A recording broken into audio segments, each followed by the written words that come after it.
Have you ever seen someone so fearless that even the highest-ranking officer was left speechless? This is the story of a woman who stood her ground when power tried to humiliate her, and the moment she responded, an entire Navy SEAL base went silent. What happened that day became a legend of courage, dignity, and justice. Stay with me till the end, and don't forget, this is Grow for Justice, where we tell stories that reveal strength when it matters most. Make sure to subscribe right now and tell me in the comments, where in the world are you watching from? The sun hung low over the Navy SEAL training base in Coronado, California. The smell of salt water mixed with diesel and sweat as cadets marched in perfect lines, their uniforms crisp, their faces expressionless. This was no ordinary military ground. It was a crucible where only the toughest survived. Among the trainees that year was Lieutenant Emily Carson, the first woman to be accepted into the Navy SEAL Tactical Leadership Program after years of service as a combat medic. She was intelligent, disciplined, and relentless. But for some, her presence was still unwelcome. The higher-ups watched her progress with both admiration and resentment. She wasn't supposed to make it this far. Some whispered she was only there because of political pressure. Others said she'd crumble before week's end. But Emily didn't come to make friends. She came to prove that courage has no gender and leadership no bias. The training was brutal.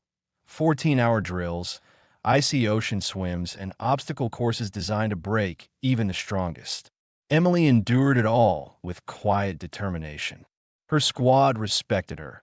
They had seen her carry an injured comrade through mud and fire without a word of complaint. But not everyone shared that respect. One man, in particular, despised her presence. General Marcus Holt, a decorated but arrogant officer who believed women didn't belong in elite combat ranks. Holt had commanded men for decades. He was known for discipline, intimidation, and zero tolerance for weakness. The idea that a woman stood shoulder to shoulder with his soldiers infuriated him. He saw Emily not as a trainee, but as an insult to his tradition. The breaking point came during a live simulation drill in front of hundreds of officers and trainees. Emily led her team through a simulated hostage rescue mission, maneuvering with precision and courage. Her squad succeeded. Fast, clean, efficient. The crowd applauded. Holt's jaw tightened. Instead of praise, he strode toward her, rage burning behind his medals. "Lieutenant Carson," he barked, "do you think you impressed anyone with your little show?" Emily stood at attention, sweat dripping down her face, her breathing steady. "Sir, my team completed the mission in regulation time." Before she could finish, Holt stepped closer. "Regulation time?" he sneered. "You think this is about rules? You're not fit to command real men." His voice cut through the crowd like a blade. The audience fell silent. Emily didn't flinch. "With respect, sir, I'm fit to command anyone who follows orders and believes in the mission." That answer only enraged him further. He grabbed her by the shoulder, then, shockingly, by the hair, yanking her head back to make a point. Gasps echoed through the field. No one dare move. A general had just physically humiliated a female officer in public view. But Emily's reaction was something no one expected. With controlled calm, she reached up, gripped his wrist, and executed a precise arm lock maneuver learned in advanced hand-to-hand combat training. The general's body twisted, and before anyone could blink, he was on his knees, his arm restrained, his face to the ground. She hadn't hurt him, but she had shown complete dominance. Silence filled the base. You could hear the wind, the gulls, and the stunned breaths of hundreds of soldiers. Emily released him immediately, saluted sharply, and said in a voice that carried across the parade ground, "Respect works both ways, sir." The general stumbled to his feet, red-faced, humiliated, but unable to retaliate. The entire base stood frozen, unsure whether to applaud or remain silent. A few seconds later, the highest-ranking officer present, the admiral himself, stepped forward. "Lieutenant Carson," he said firmly, report to my office. The crowd whispered. Some feared she'd be court-martialed for insubordination. Others whispered she did the right thing.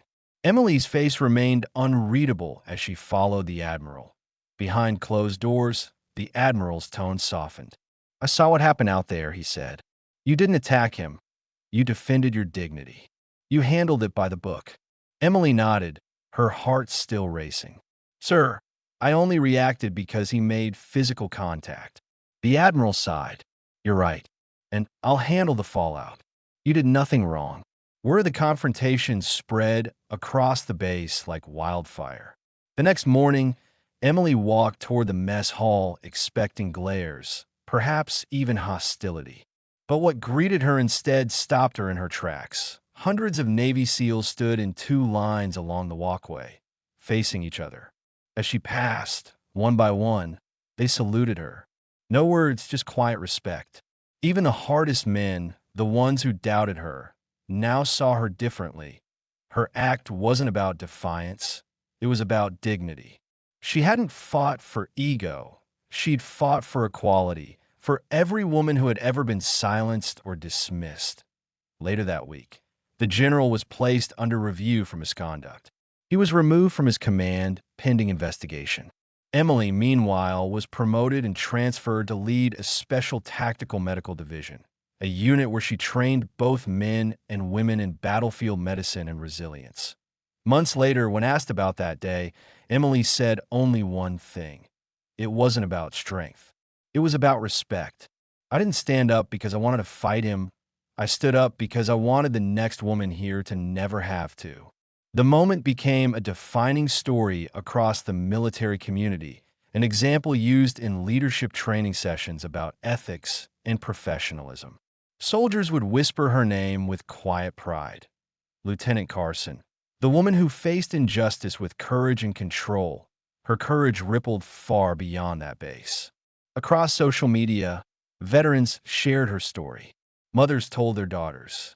Cadets, both male and female, remembered her as the officer who proved that rank might command obedience, but respect must be earned.